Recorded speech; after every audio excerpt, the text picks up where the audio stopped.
Join me in this tutorial to learn the reverse cascade.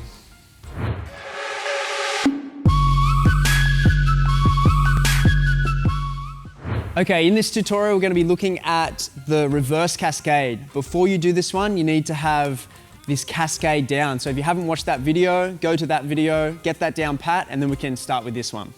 All right, so the reverse cascade is like this. It's throwing over the top. Every single throw from both left and right is throwing over the top. To start that, we're going to be just doing our normal cascade pattern, and then we're going to pick a hand. So my right hand is my dominant hand, so I'm going to use this one to throw one throw over the top to my left hand. I'll just do it with the yellow ball so you can see. So when it gets to my right hand, I throw it over the top, and then I wait, and then I go over the top.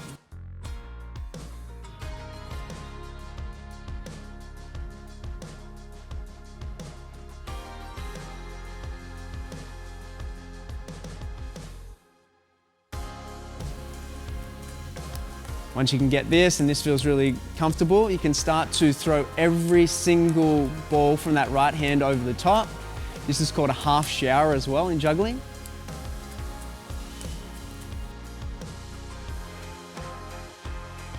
Cool. Once you've got the dominant hand down, you want to start to practice with your non-dominant hand.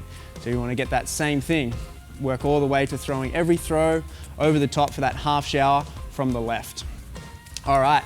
Progressing now, we're going to start to throw left and right over the top, and this is our reverse cascade.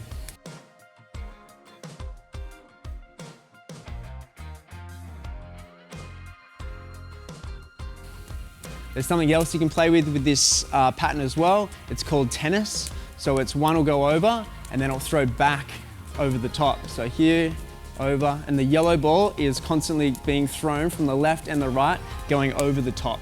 So have a play with those, work through the progressions, get comfortable throwing one over, and then eventually all of them, and eventually from left to right, reverse cascade.